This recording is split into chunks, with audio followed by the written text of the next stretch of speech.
Donc là, c'est de parler de l'approche que je peux avoir au niveau du jeûne, donc un jeûne, comme je disais, holistique. Holistique, ça veut dire que ça inclut plusieurs dimensions. C'est un terme qui est assez récent au niveau de la santé. Ça vient plutôt d'Amérique du Nord, puis c'est début de la deuxième partie du XXe siècle. C'est-à-dire à partir du moment où on a considéré l'individu comme un ensemble de sous-systèmes qui formaient le système humain, et plus comme une seule chose. Et cette seule chose étant vue avant par quelque chose de très symptomatique et d'allopathique. À mesure qu'on avançait dans la compréhension du corps, on s'est rendu compte qu'il y avait plusieurs éléments subtils qui rentraient en interaction, la dimension psychologique, émotionnelle, la dimension spirituelle, la dimension énergétique. Ça, c'est tout ce qui est dimension énergétique. C'est les médecines, on va dire, traditionnelles, que ce soit ayurvédique ou chinoise, où là, on prenait, dès le départ, la dimension globale de l'être humain. Donc, quand le jeûne a commencé à se développer, sous l'influence des hygiénistes nord-américains, surtout de la part de Herbert Shelton,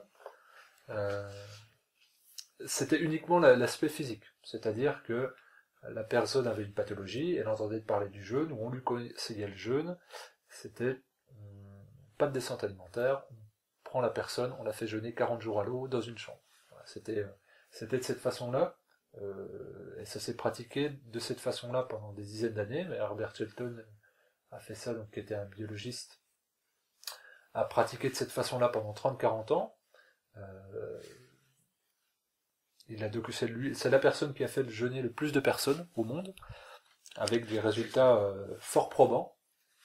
Et puis aussi, forcément, de gros écueils, de gros échecs qui allaient jusqu'au décès, on peut le dire aujourd'hui. Et donc du coup, en voyant les limites de ce système-là, il y a d'autres personnes qui se sont interrogées. C'est notamment le cas de Désiré Mérien, dont je parle très souvent, et puis qui est pour moi, je dirais pas la référence, mais ma référence en matière de jeûne. Lui, il est biologiste, et puis il est aujourd'hui 80 ans, je crois que cette année il a 80 ans, et donc à travers son parcours de biologiste, il a été amené à réfléchir sur le jeûne, mais lui de manière pratique au départ, c'est-à-dire pour se soigner lui-même d'un double accident vaccinal, qui lui a causé de très gros désordres.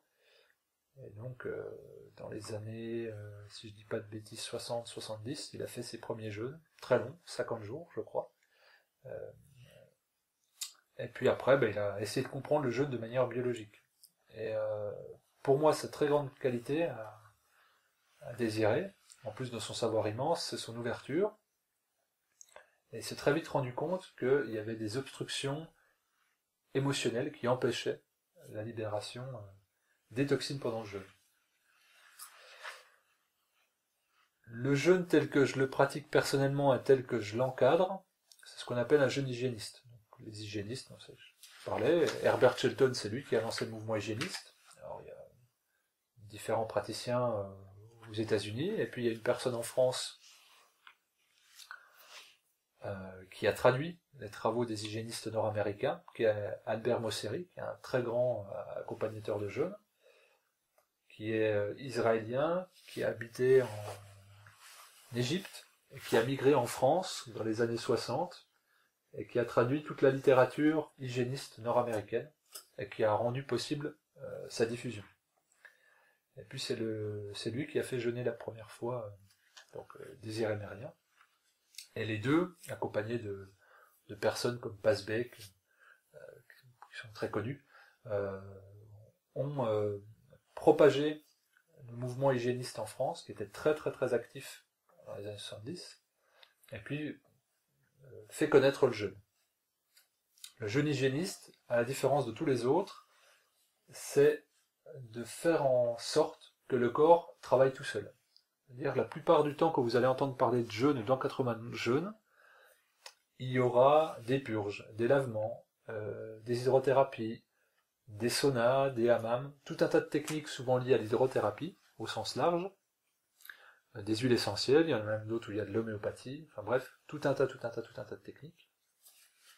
Beaucoup de randonnées, le mouvement qui a le plus d'ampleur, c'est jeûne et randonnée. Et le mouvement hygiéniste, lui, part du principe que le corps quand il jeûne, il est en processus subconscient, donc on donne les clés de la maison au corps et lui fait le travail. Que si on arrive à jeûner, c'est qu'il y a un échec au niveau de la santé et de l'équilibre, qu'il y a une disharmonie. Et cette disharmonie, elle est souvent créée par le mental, par je mange trop, je suis trop actif, j'ai peur d'eux, etc., etc., etc., donc des volontés conscientes. Et au contraire, le jeûne, on se rend compte qu'on souhaite rien, mais le travail se fait. Et donc l'hygiénisme considère que toute volonté consciente du corps pendant le jeûne va être une entrave à l'expression de celui-ci.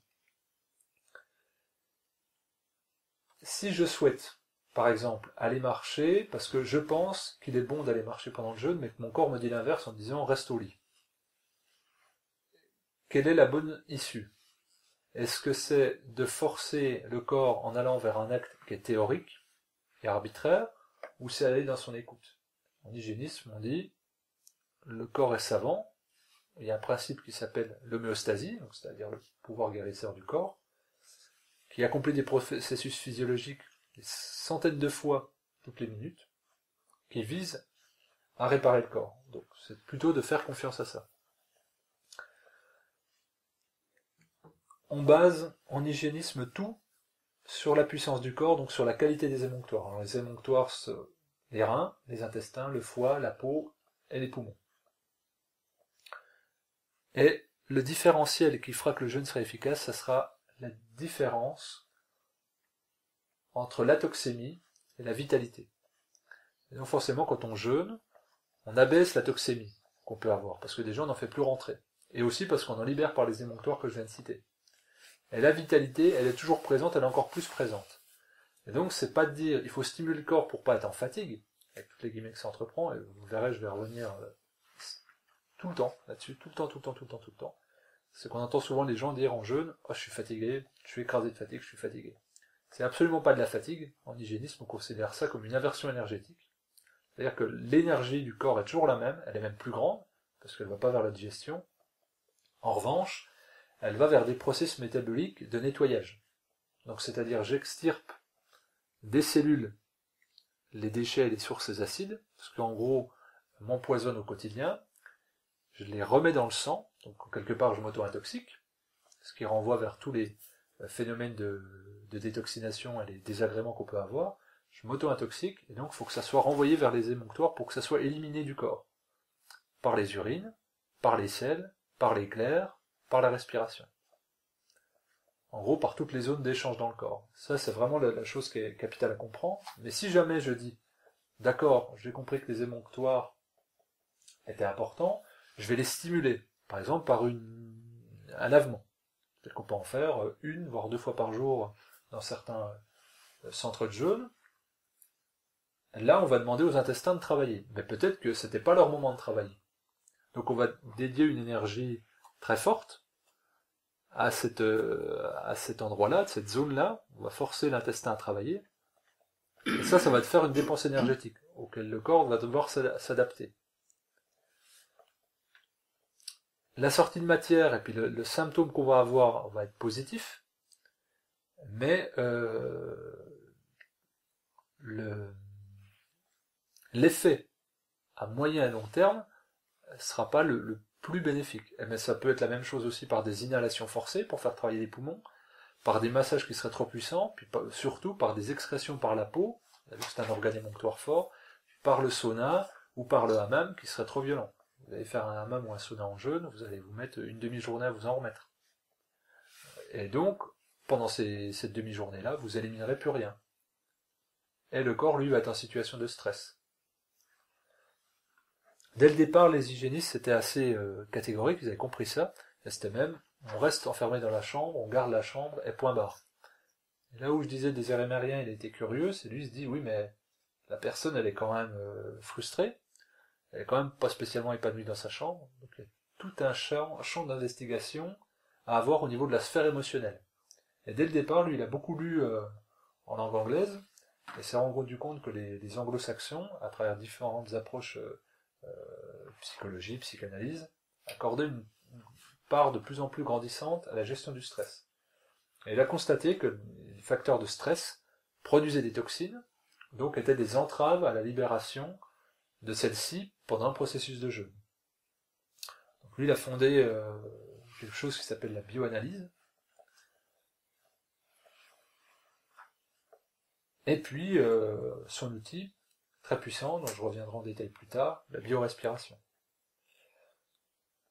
Lui aussi, ce qu'il a fait, ce qu'il a institué, c'est la notion de détoxination par palier, ou descente alimentaire. Donc ça, il l'a très bien détaillé dans un petit ouvrage, là, aux éditions Jouvence, la détoxination par palier, où il explique que, plutôt que de faire rentrer l'organisme de manière violente d'une alimentation, avec tous les guillemets que ça comporte, traditionnelle, jusqu'à un jeûne à l'eau, il fallait faire une descente progressive, réduire les calories, réduire le volume toxique des aliments, donc supprimer les aliments les plus on va dire empoisonnants, produits laitiers, aliments frits, produits carnés, les graisses, etc., etc. Et puis surtout faire des associations alimentaires simples et compatibles pour laisser au repos l'estomac et prendre le moins de temps au niveau de la digestion. Et puis même chose, à veiller sur une bonne reprise alimentaire. Et ça, la reprise alimentaire, tout le monde était d'accord, parce qu'on voyait tout de suite les effets d'une mauvaise reprise alimentaire. On ne pouvait pas juger les effets d'une bonne descente alimentaire, et c'est lui qui a mis ça en avant. Et c'est ce que je recommande systématiquement. Pour un jeûne d'une semaine, ça va être 2 semaines de descente, et presque 2 semaines de reprise. Mais ce qui fait qu'on va être en quelque chose d'hypotoxique pendant 4-5 semaines. Donc en fait, la semaine de jeûne, c'est la semaine pivot, c'est là où on a l'impression que tout se passe, mais en fait, c'est déconcentré sur 5 semaines. Donc c'est 5 semaines où on bénéficie d'un régime hypotoxique, et où le corps continue de travailler. Parce que même au-delà du jeûne, le corps sera toujours en détoxination. C'est là où c'est important. Alors ce qui différencie le plus, au niveau symptomatique, le jeûne que je peux proposer d'autres, ça va se manifester notamment par des symptômes plus forts, et puis surtout des pertes de poids plus grandes. Ça, vous pouvez le comprendre à travers ce que j'ai expliqué précédemment, c'est si l'énergie, elle est dévolue à d'autres processus que l'élimination, il y aura beaucoup moins d'élimination, donc peu de perte de poids. Et moi, je l'ai constaté sur moi, j'ai fait tout un tas de jeûnes de manière différente. Le dernier jeûne que j'avais fait chez Désiré Mérien, donc 15 ou 16 jours, donc avec une grosse descente alimentaire de 3 semaines, dont la dernière semaine uniquement avec un jus par jour. Et j'ai perdu 13 kilos en 14 jours. Et les fois où je jeûne quand je suis actif, je vais perdre 6-7 kilos. Donc 2 fois moins. Et il y a des semaines où je jeûne au jus, je perds 1 kilo. Et puis il y a des gens qui m'expliquent aussi qu'ils jeûnent à l'eau, ou avec des tisanes, mais en faisant des activités, ou dans d'autres centres de jeu, donc je dénigre pas, hein, chacun trouve son équilibre là où il le sent, où il y avait 1 kg, 1,5 kg de perte de poids. La perte de poids, c'est le résultat des symptômes d'élimination, donc la force mobilisée pour excréter les toxines. Et cette perte de poids, elle se fait à quel niveau? On urine toujours le même volume, on urine ce qu'on boit, presque. On n'a pas de sel, donc, ou par le poids, essentiellement par les échanges gazeux pulmonaires. D'où l'importance de travailler avec des exercices respiratoires, et là c'est là où déjà on amène la première étape de jeûne holistique. Désiré Mérien travaille avec la biorespiration, moi je travaille 3 exercices respiratoires, la biorespiration que je mets en 1, et je ne remercierai jamais assez de m'avoir présenté cette technique, qui est pour moi un fabuleux outil pour le jeûne et même en dehors. J'anime de manière hebdomadaire des ateliers de biorespiration depuis 1 an, avec des résultats extrêmement surprenants. Je le fais aussi en séance individuelle aussi, mais en groupe je trouve que c'est encore plus intéressant. Donc le premier exercice respiratoire que je propose dans cette dimension de jeûne holistique, c'est la biorespiration. Le deuxième exercice, c'est la cohérence cardiaque. Là c'est David Servan-Schreiber, qui est le cancérologue, qui l'avait importé des États-Unis en France avec David Auer, qui est un médecin canadien, qui a exercé à Marseille, qui est resté depuis en France. Et donc c'est auprès de lui où je me suis formé à cette technique. Donc là, je la pratique pareil quotidiennement, je la recommande à beaucoup de personnes. Donc en jeûne, pour moi, c'est un formidable complément. Le troisième exercice respiratoire, c'est le pranayama. Le pranayama, c'est une technique de respiration yogi, qui est héritée du yoga indien. Et là, c'est en Inde où je l'ai perfectionné auprès d'un swami qui était vraiment que sur ces techniques respiratoires-là. Donc là, c'est pour l'apport énergétique que ça amène. Parce qu'évidemment, dans l'air, vous avez de l'azote, vous avez de l'oxygène, vous avez tout un tas d'éléments, mais en très petite quantité, mais vous avez aussi ce qu'on va appeler en Inde le prana, ce qu'on va appeler le ki en Chine et en Asie, et puis ou l'énergie cosmique qu'on peut appeler en Occident. Donc, faire rentrer cette énergie-là aussi, pour qu'elle travaille au niveau cellulaire. Et puis j'ai un autre projet, mais c'est pas plus concrétisé pour l'instant, mais c'est de faire des pratiques avec le bol d'air Jacquier. Voilà, donc là plutôt avec les ions négatifs. Donc là c'est pour tout ce qui est dimension respiratoire. La deuxième dimension au niveau des activités dans cette dynamique du jeûne holistique, c'est les activités artistiques. Moi j'ai très vite vu par observation sur les personnes que j'encadrais, et puis sur moi-même, qu'en fait ce qui obstruait le jeûne, c'était le mental. Le mental bloque tout un tas de processus, ralentit tout un tas de processus, par j'ai peur d'eux, j'ai l'appréhension d'eux, est-ce que je fais bien, qu'est-ce que ça veut dire, je crois que je devrais faire ci, j'ai peur d'écouter mon corps à cause de ça. Bref, on est tout le temps dans la réflexion, là où on devrait être dans le non-contrôle permanent. Alors ça, on peut plus ou moins influer dessus. Alors c'est sûr que quand on va faire des exercices respiratoires, la respiration, ça nous renvoie à l'instant présent, systématiquement. Là où on est, dans quel état on est. Donc là, on est dedans.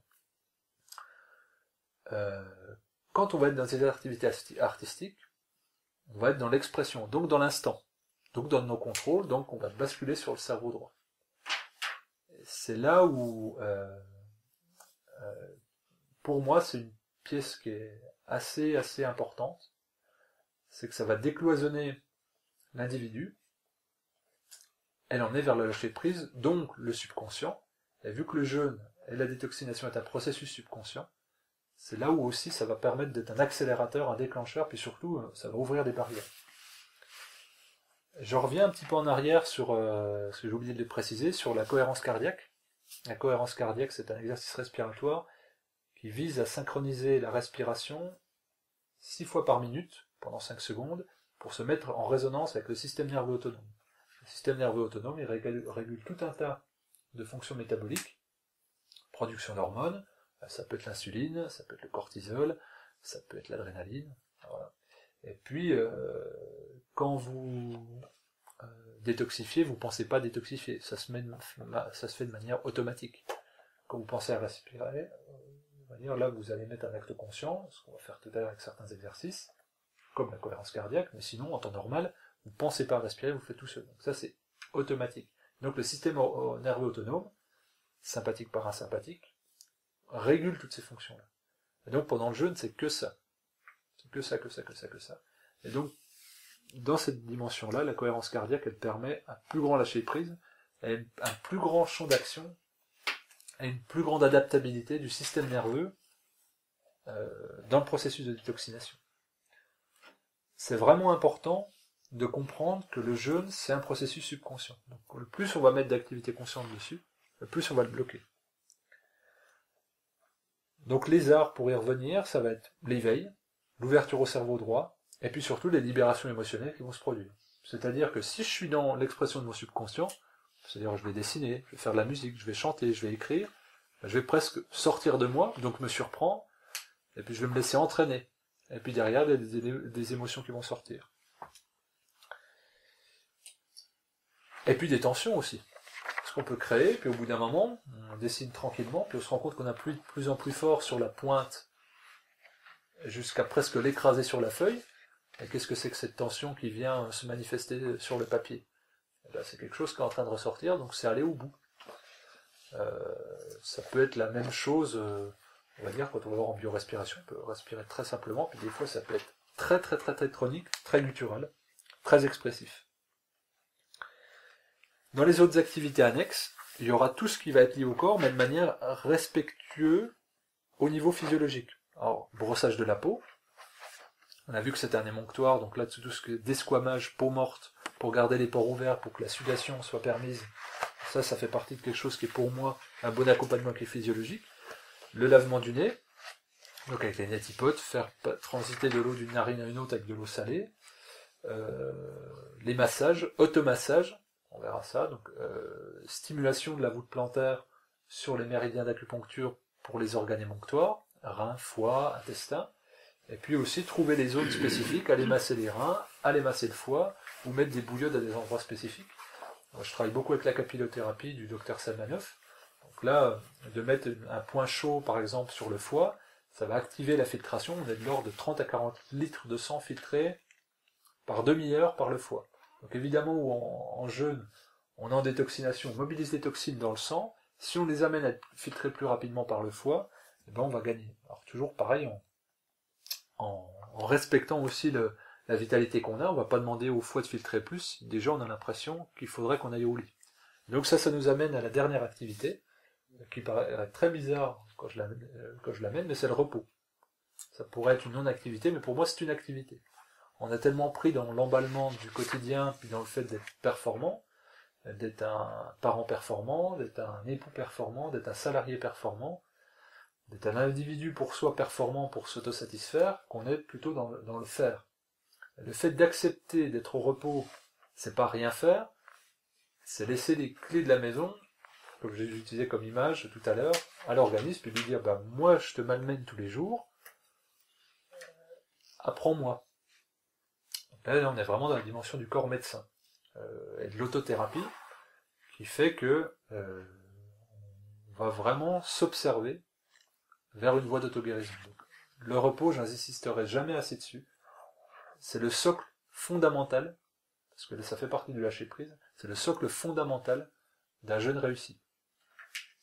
Donc, plus vous garderez le lit, plus vous garderez le silence, mieux c'est. Alors c'est sûr que des activités, on va dire qu'ils pourraient être très anodines, comme la lecture, ça paraît insignifiant, mais on va être cerveau gauche, je vais lire, je vais chercher à comprendre, je vais réfléchir sur à quoi ça me renvoie, je vais essayer d'analyser, je vais essayer de quantifier, je vais essayer de faire des recoupements, et ça mobilise beaucoup d'énergie au niveau cérébral, donc de manière globale. Donc ça va être aussi demandeur en énergie qu'une activité physique presque. Si vous vous sentez lourd au niveau de la tête, si vous vous sentez lourd au niveau du corps, bah écoutez-vous, qu'est-ce que le corps demande? Bah, je vais m'allonger. Et ça ira tranquille. Ça ira tranquille, et on laissera sortir. Moi, dans tout ça, la façon dont j'essaye de me placer, c'est dans une dynamique de transmission d'informations. C'est pour ça que j'amène beaucoup de livres. Et puis d'un versant pédagogique. Et donc, mon rôle en tant qu'encadreur de jeunes, c'est plutôt d'offrir un cadre de sécurité pour qu'à travers tout ce que je viens de vous dire, est-ce que je peux faire ça? Oui. Est-ce que ça c'est normal? Oui. Non. Est-ce que je peux prendre telle ou telle chose? Oui. Non. Voilà, ça va être ça. Mais c'est plutôt de renvoyer la personne à son écoute intérieure, puisque en fait, si on dit que le corps est médecin, il faut aller jusqu'au bout de la dynamique, et puis d'accepter ce fait-là. Alors il y a plusieurs façons de concevoir le jeûne. Étymologiquement, le jeûne, c'est quand on est en restriction calorique, qu'on consomme moins de calories que ce que le corps aurait besoin. Admettons un individu lambda qui a un travail un peu physique et puis fait une petite activité physique. Si c'est un homme qui a 35 ans, on dirait tiens, tu as besoin de 2350 calories par jour. Okay. Ça, même si on ne le théorise pas, on va dire si on arrivait à le mesurer précisément, le corps réclame 2350 calories par jour. Ok. Si je suis en dessous de ces 2350 calories avec la même activité, je suis en dette calorique, donc je devrais puiser dans les réserves. Donc là déjà je suis en processus de jeûne. Alors, ça c'est au niveau étymologique. Après plusieurs personnes entendront le mot jeûne d'une manière ou d'une autre. Il y en a pour qui le jeûne ça sera juste des éléments liquides, des tisanes, des bouillons, des jus de fruits, des jus de légumes, de l'eau de mer, enfin ce qu'on veut, voilà, ça pourrait être une forme de jeûne. Et puis il y en a d'autres, on dirait c'est le jeûne juste à l'eau. Après on pourra s'entendre quelle quantité d'eau. Moi je pars du principe que si on fait une bonne descente alimentaire, on est déjà plus relié à ses besoins. J'impose strictement rien au niveau de la consommation des éléments pendant le jeûne. Par contre, si la personne me dit, moi je veux partir à l'eau, moi je sens que ça serait plus des bouillons dans un premier temps, je vais lui dire, là je lui imposerai, parce que là, comme ce que je dis, c'est que j'assure le cadre et la sécurité, pour la sécurité de la personne, que ce soit à court ou à long terme, pour des cas de déminéralisation par exemple, c'est-à-dire si la personne va trop puiser dans ses minéraux, dans ses ressources alcalines, pour tamponner l'acidité, que ce soit au niveau du sodium, du magnésium, du calcium ou du potassium, c'est pas intéressant pour elle, ni pour moi, que d'avoir une élimination forte, mais derrière d'être par exemple en déminéralisation avancée, avec de la perte osseuse au niveau de la structure des os ou au niveau dentaire. Donc je laisse libre les individus, moi je prépare tous les jours des jus, alors toujours dilués à l'eau, parce que évidemment faire un jus de carotte, un verre de jus de carotte ça paraît insignifiant, on va balancer 5 ou 6 carottes dedans. Et bien les 5 ou 6 carottes, on va quand même les digérer. Donc ça amène beaucoup d'informations encore. C'est pour ça qu'on va peu détoxifier. On va peu détoxifier du coup, parce qu'on aura quand même le volume de 6 carottes à digérer. On va pas faire le travail au niveau intestinal, parce qu'il n'y aura pas les fibres, mais si on le boit rapidement, c'est comme si on demande à l'organisme, tiens, digère 6 carottes tout de suite. Donc c'est déjà d'expliquer aux gens de le boire tranquillement, et par certains de le déconcentrer, alors au moins, je déconcentre à 40-50%. Ça c'est la première chose. Les tisanes, ça sera des tisanes drainantes, mais avec un acte de stimulation et de restauration des fonctions émonctorielles. Donc j'ai présenté. Donc souvent, alors je mets pas d'eucalyptus ou de choses qui visent à détoxiner par les poumons, parce que ça se fait déjà dans les exercices respiratoires que je propose. Je travaille plutôt sur des plantes qui vont agir au niveau de la sphère rénale et au niveau de la sphère hépatico-biliaire. Voilà. Et puis la peau, je la considère pas parce que je parle du brossage à sec, etc., etc., etc. Mais toute chose qui va pénétrer dans le corps va demander des informations. Le simple fait de se laver avec du savon, le savon va passer par la peau, elle va devoir être filtrée par le sang. On peut pousser la logique très loin, mais toute information qui devra être traitée va mobiliser les ressources énergétiques. Se parfumer, prendre du savon, mettre de la crème après rasage, mettre de la crème sur les pieds, etc., etc. Ça fait des entrées de matière dans le corps que le sang va devoir prendre et que le foie va devoir filtrer. Alors là, je parle en plus, si on parle de choses qui sont... on dit toujours que ce qu'on met sur la peau, on devrait être capable de le manger. C'est vrai, parce que ça finit dans le sang dans les deux cas.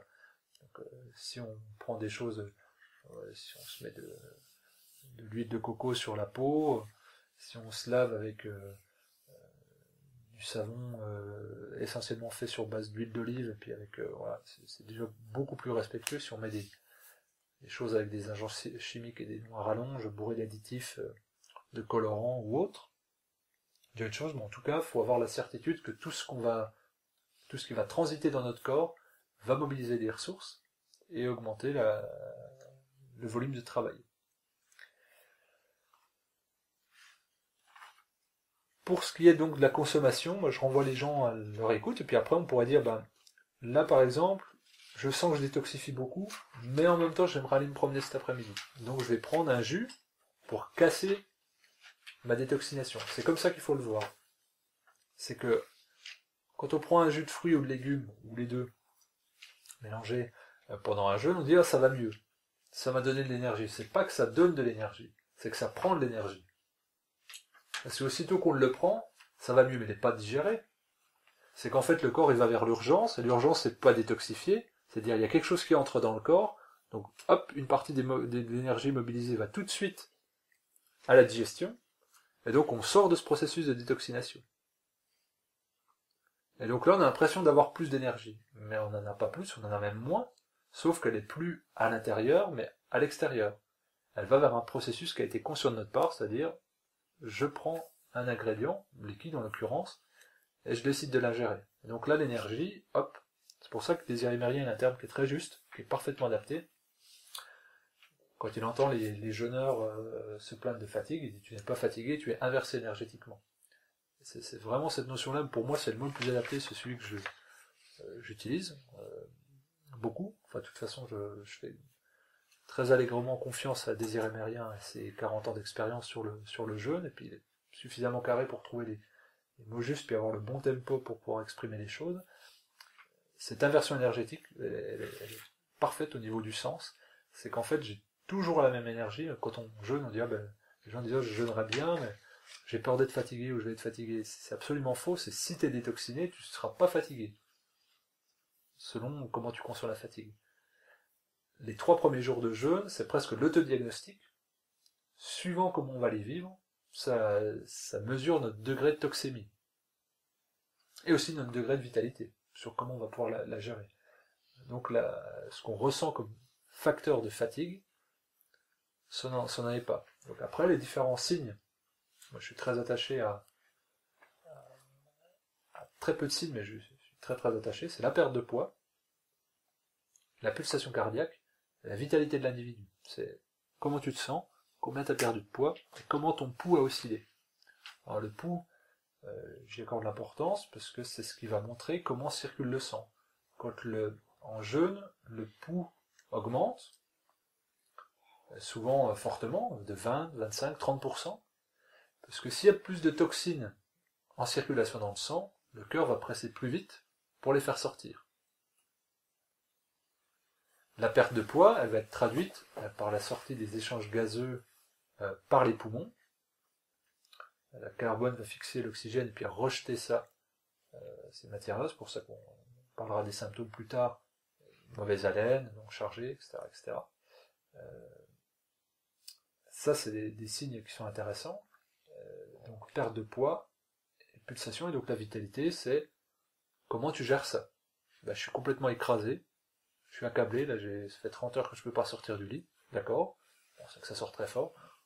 Ou au contraire, ça se fait très bien, je détoxine bien, puis en même temps je me sens la force, puis l'envie surtout, d'aller faire une marche à l'extérieur. Il n'y a pas un cas qui est meilleur que l'autre, puisqu'en fait c'est l'acceptation d'une réalité sur l'instant, et puis on peut vivre une chose et tout à fait son contraire dans la journée, voire la demi-journée qui suit, et donc c'est vraiment d'être raccord par rapport à ça, et pour moi, dans ma conception du jeûne et comme je le fais, c'est des emplois du temps qui sont très légers, puis surtout qui peuvent beaucoup changer. Parce que ça peut vraiment osciller d'un moment à un autre, alors qu'ils peuvent beaucoup changer, je dirais, pour les individus.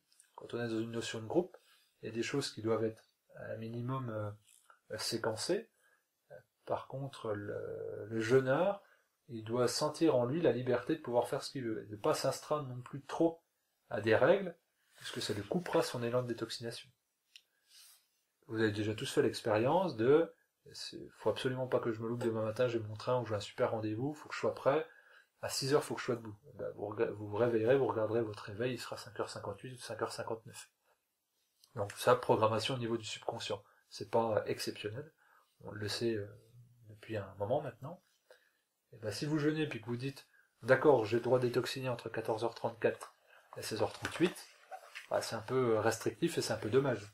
Offrez-vous la liberté de dire je vois ce qui se passe, et puis j'irai à l'activité si ça me plaît. C'est pour ça que moi, il n'y a jamais aucune activité qui est obligatoire. Les seules choses qui sont obligatoires, c'est de m'écouter quand je demande une vigilance sur le fait de consommer telle ou telle chose, et puis de s'astreindre à me donner quotidiennement, et 2 fois, le poids et le pouls pour que je mesure la qualité de la détoxination et donc de l'adapter aux besoins. Mais surtout de comprendre la démarche et la cohérence qu'il y a dans tout le processus qui se met en place. Voilà grosso modo la conception que je peux avoir du jeûne, où j'accorde une importance énorme à ce que la personne soit autonome, à ce qu'il y ait une descente alimentaire de très bonne qualité, une reprise alimentaire de très grande qualité, et puis surtout un fort travail sur la gestion des émotions, et puis d'accepter ces états émotionnels qui peuvent être oscillants, de ne pas chercher à lutter contre, par contre de chercher à les accompagner pour les faire sortir. Et on travaille à rebours sur nos pathologies en jeûne. C'est pour ça que le jeûne, ça vient de jeûne, je sais pas, on devient jeune parce qu'on enlève les obstructions qui nous ont rendus vieux, j'en sais rien. En tout cas, aujourd'hui on sait que la somatisation est très forte. Donc derrière chaque libération d'une tension physique, d'un blocage physique, que ce soit organique ou sur la structure articulaire, souvent, il y a une émotion qui est associée à cet événement. Et donc, il faut accepter de la faire libérer parce que, bien souvent, la cause de cet événement, c'est une émotion. Donc, travailler sur le plan physique, structurel, c'est bien, mais pour moi, c'est 50% du chemin. Et quand je dis pour moi, c'est pas une conception idéologique, c'est un constat pratique de toutes les séances que je peux faire, et où quand j'ai pris en la pleine mesure de cette dimension psycho-émotionnelle comme frein ou comme accélérateur, ça a changé ma pratique. Je le savais dès le départ, que le stress était un facteur limitant de la bonne santé, mais c'est quand j'ai rencontré des gens qui me disaient, voilà, je jeûne régulièrement, je mange bio, je mange végétarien, je fais du yoga, blablabla, et pourtant, j'ai développé telle pathologie. Alors là, ça renvoie à des questionnements profonds, parce que, évidemment, tous les détracteurs du yoga ou du bio ou de n'importe quoi se jettent, tu vois, tu fais tout, et puis au final, t'es pas mieux que les autres. Mais, comment est la personne au niveau de la gestion de ses émotions? Et au contraire, on voit des gens, de toute façon, ça sert à rien de manger bio, mon oncle Dédé, là, il boit, il fume, il mange n'importe comment, et il est en pleine santé. Et peut-être que lui, il travaille à l'extérieur, et qu'il est épanoui à 100% dans sa vie, il est complètement rayonnant dans ce qu'il fait, il est à sa place, et puis que l'autre qui mange bio, végétarien, qui fait du yoga, il est complètement frustré par le reste de sa vie, et il s'intoxique beaucoup plus avec des toxines invisibles que l'oncle Dédé, qui lui peut se permettre, on va dire, de compenser les excès de matière par le fait d'être complètement épanoui dans son environnement, d'avoir une maison saine, d'avoir un air sain, d'avoir une activité physique suffisante pour faire tourner le sang et la lymphe, puis d'être complètement épanoui dans sa famille, dans son activité professionnelle, dans son environnement amical et social. Bref, d'être bien raccordé à son environnement, puis d'avoir une relation spirituelle à la vie, mais qui ne soit pas définie sous forme de yoga ou de méditation, puis de dire, moi, ma spiritualité, c'est d'aller me balader en forêt, puis d'observer les biches à la jumelle. Voilà. Mais c'est-à-dire de se raccorder à des choses subtiles, agréables et nourricières. Et donc ça, c'est important aussi de développer cette partie-là. Alors souvent, ça fait peur de dire rien que le mot spiritualité. La spiritualité, elle est propre à chacun. Elle peut être très simple. C'est dire, moi, ma spiritualité, c'est d'admirer l'eau qui coule. Ou moi, c'est de penser aux animaux. Ou moi, c'est de penser... voilà. Ça peut être une religion, ça peut être quelque chose de normé. On s'en moque, en fait. Est-ce que ça fait vibrer? Est-ce que ça nous élève en tant que personne? Alors moi, je recommande aucune pratique, évidemment, mais j'encourage les gens à se relier à ce qui est le plus sacré en eux, et puis de le travailler pendant ces périodes de jeûne. Alors ça se partage ou pas en groupe. Ça, évidemment, c'est tout le débat, puis la qualité de respect de l'autre aussi. Mais en tout cas, ça me semble important d'amener une dimension d'élévation, parce que si on dit qu'on relâche des choses qui sont désagréables, il faut forcément, par équilibre, par souci de cohérence, amener quelque chose qui soit positivement actif.